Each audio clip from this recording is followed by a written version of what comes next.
আমাদের অভিভাবকের দায়িত্ব পালন করার জন্য আমরা আছি। রুল মানায় এগিয়ে চলো, রুল মানায় এগিয়ে চলো।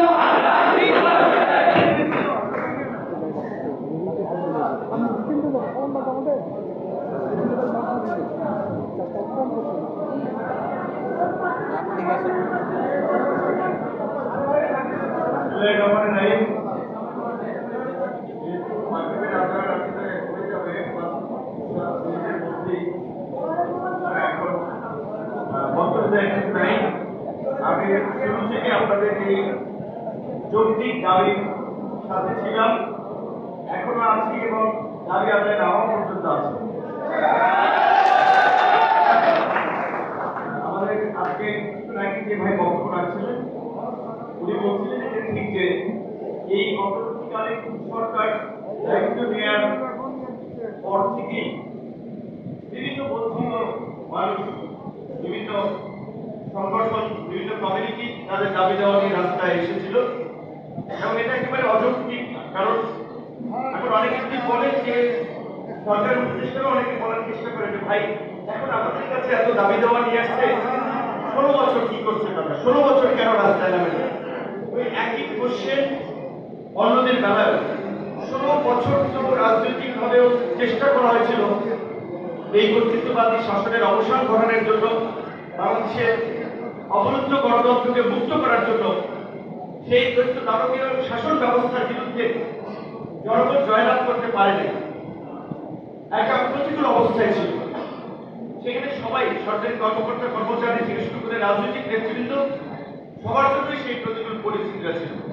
কাজে যখন আমরা এই গণঅভ্যুত্থানের পরে একটা পরিবর্তনের কথা বলছি, বৈষম্যহীন রাষ্ট্র গঠন করার কথা বলছি, বাংলাদেশকে নতুনভাবে বিনির্মাণের কথা বলছি, তখন বিভিন্ন কমিউনিটির বিভিন্ন শ্রেণী পেশার মানুষ তাদের বক্তব্য কথা বলাটা এটা অস্বাভাবিক নয়।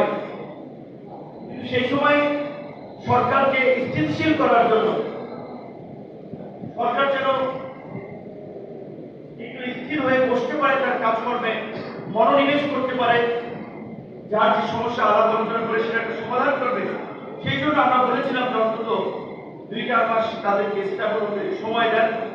কিন্তু দুঃখজনক যে আসলে আমাদের সেটা ভুল অ্যাপ্রোচ ছিল।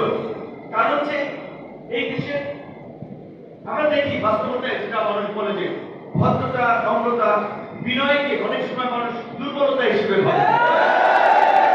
এই যে আমাদের আহ্বানে বিভিন্ন আন্দোলনরত কমিউনিটির লোকজন ঘরে ফিরে গেল, যখন আমরা সেই দাবি দেওয়ার কথা বলছি, তখন দেখা যায় সরকারের যারা দায়িত্বশীল নেতৃবৃন্দ আছেন, উপদেষ্টা বিভিন্ন পর্যায়ে দায়িত্ব পালন করছেন, তাদের মধ্যে একটা গরিবসী ভাব লক্ষ্য করছি। এটা বাস্তব, সেটা আপনাদের সামনে বলছি যে এটা বাস্তব।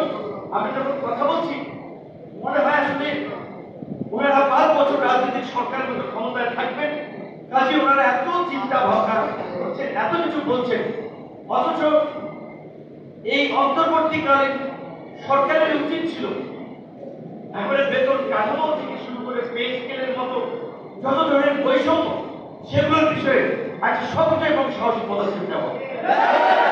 রাজনৈতিক সরকার এটা ঠিক যে নানান ফলসাফলি করে এবং এগুলো লিঙ্গারিং করতে করতে ক্ষমতার শেষ সময় নিয়ে যায় যে আগামীতে আমাদেরকে ভোট দিয়ে নির্বাচিত করে। সেদিক থেকে এই সরকারের তো ওই রকমের কোনো চিন্তা ভাবনা নাই, তাদের রাজনৈতিক দল নাই, তারা নির্বাচনও করবে না। তাদের দিকটা নিয়ে আসলে অনিহার আমি কোনো কারণ দেখি না। আমি ব্যক্তিগতভাবে মনে করি সিঙ্গাপুরে একেবারেই চতুর্দিকে পানি, ইভেন ওই দেশে যে পানি খায় ওই বোতলজাত পানিটাও সে মালয়েশিয়াতে, সবজি কলা আসে ইন্দোনেশিয়া, থাইল্যান্ড, পাশের দেশ, কিচ্ছু ওখানে ওই উৎপাদন হয়। শুধুমাত্র ওই নদী পথকে ব্যবহার করে একটা কানেক্টিভ ভাবে পরিণত হয়েছে, এশিয়ার কানেক্টিভ হাব, সমস্ত আন্তর্জাতিক বড় বড় প্রতিষ্ঠানগুলো অফিস সিঙ্গাপুরে। সেখানে দুর্নীতি নির্মূল করার জন্য, দেশকে গড়ে তোলার জন্য সেখানকার রাষ্ট্রপ্রধান লি কুয়ান ইউ যে ফর্মুলাটি অ্যাপ্লাই করেছিলেন, প্রথমে এসে দায়িত্ব নিয়ে তিনি সরকারি কর্মকর্তা কর্মচারীদের বেতন বাড়িয়ে দিয়েছিলেন, রাজনীতিবিদদেরকেও বেতন মুক্ত করেছিলেন যেন রাজনীতিবিদ এবং সরকারি কর্মকর্তা কর্মচারীরা কোনোভাবে দুর্নীতির সাথে জড়িত না হয়। প্রকৃতটা আসলে আমরা মনে করছিলাম আমাদের basic man doctor Mohammad Yunus আন্তর্জাতিক একজন ব্যক্তিত্ব, বহু দেশের রাষ্ট্র পরিচালনা, রাষ্ট্র ব্যবস্থার, সমাজ, অর্থনীতিক তার অভিজ্ঞতা আছে, তার সাথে টিম, কাজে তারাও এখানে এসে ওই একই পদক্ষেপ নেবেন যে প্রথমত এই রাষ্ট্রকে ঠিক করতে হলে আমি মনে করি আগে সরকারি কর্মকর্তা কর্মচারীদের ঠিক করা উচিত। তাদের তো এই সমাজের বাস্তবতার দিকে জীবনযাপন করার জন্য যে ন্যূনতম সহায়তা, আর্থিক সাপোর্টটুকু প্রয়োজন সেটি রাষ্ট্রকে নিশ্চিত করতে হবে। তারপরে আপনি বলতে পারবেন যে আপনার বেতন পর্যাপ্ত, আপনারা কোনো ঘুষ দুর্নীতির সাথে যুক্ত হবেন না, সেই সুযোগ সুবিধা নিশ্চিত করতে হবে। দেন রাজনীতিতে আমরা বলছি আজকে বাংলাদেশে প্রায় 60টা রাজনৈতিক দল আছে নিবন্ধিত, কিন্তু নির্বাচন কমিশনের একটা সুন্দর বিধিবিধান যে 100 উপজেলায় কার্যক্রম 22টি জেলা অফিস, এইটার বিবেচনায় যদি নিবন্ধন দেয় 8 থেকে 10টা দলের বেশি কোনো দল নিবন্ধন পাবে না। রাজনৈতিক দল হিসেবে যারা প্রতিনিধিত্ব করবে জনগণের ন্যূনতম একটা ভিত্তি থাকা উচিত, রাজনৈতিক দলের স্ট্যান্ডার্ড থাকা উচিত। তো আমরা ভেবেছিলাম এই ধরনের কিছু মৌলিক পরিবর্তন সরকার আনবে, যে পরিবর্তনের জন্য সরকারের খুব বেগ থাকা হতো না। আমরা দেখছি যে সরকারের রিজার্ভ খুব বাড়তেছে, অভ্যন্তরীণভাবে সরকার চেষ্টা করছে বিনিয়োগে একটা গতি আনতে, যদিও প্রকৃত অর্থে নির্বাচিত সরকার ছাড়া আসলে অর্থনৈতিক বা বিনিয়োগে একটা স্থবিরতা থাকবে, এটা স্বাভাবিক নয়, এটা আমরা লক্ষ্য করছি। আমি সবচেয়ে বেশি আমার কাছে আমাদের বোর্ড শিক্ষক নেতা তিনি বলছিলেন, তার হাত দেখায় যে এই মানে কিভাবে এগুলো মানে থেমে গেছে। দেখেন একটা দেশের শিক্ষক যারা চাকরি করার কারিগর বলা হয়, শিক্ষকরা তাদের দাবি দাওয়া নিয়ে এসেছে, সেই দাবিটা রাষ্ট্রীয়ভাবে পিনিয়ে নির্মমতা দিয়ে মোকাবেলা করছে। তারপরে কি করছে, প্রত্যেকটি ঘটনায় আগে মায়ের ধৈর্য আহত করে তারপরে আলোচনায় ডাকে।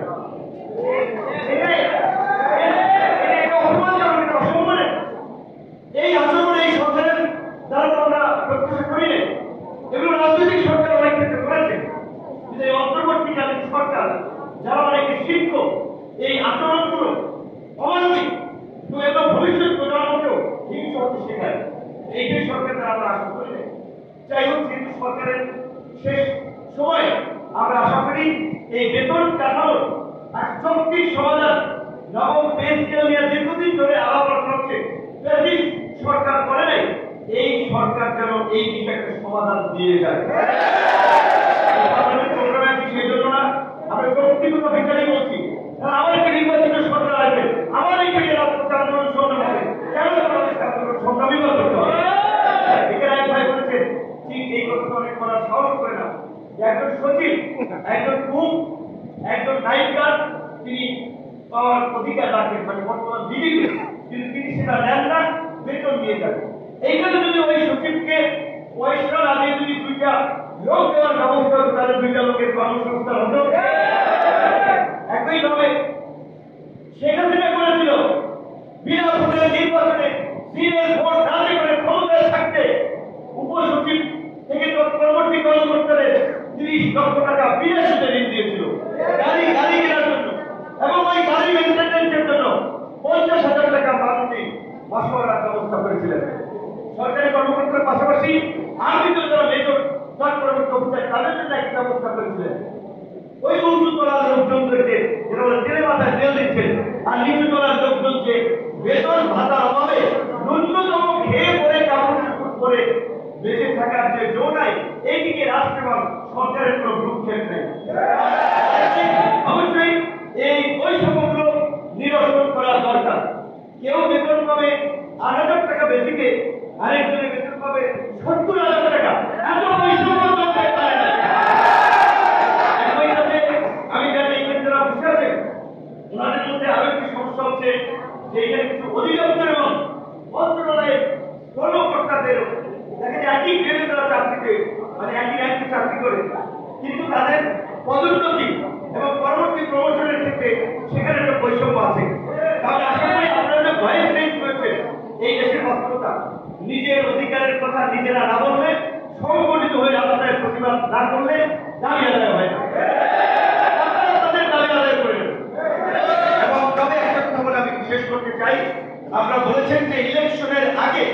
এই নবম পে স্কেল অনুযায়ী আপনাদের এই সুযোগ সুবিধাগুলো নিশ্চিত করা হোক।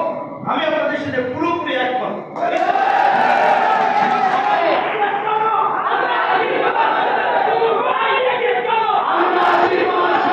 মনে হয় আপনারা যদি এইভাবে বলেন নো পে মানে পে স্কেল নো ইলেকশন, তাহলে অনেকে এটার মধ্যে ষড়যন্ত্র খুঁজতে যে ইলেকশন বানচাল করার জন্য তাদের মধ্যে কেউ শিখাচ্ছে। কাজে আপনারা এই বছরটা জোরালোভাবে আনেন, ফেব্রুয়ারিতে ইলেকশন হোক, আমরাও চাই, কিন্তু এই বছরের মধ্যে আমাদের দাবি দেওয়া মেনে নিয়ে সরকার নির্বাচনে ফিরে আসবে।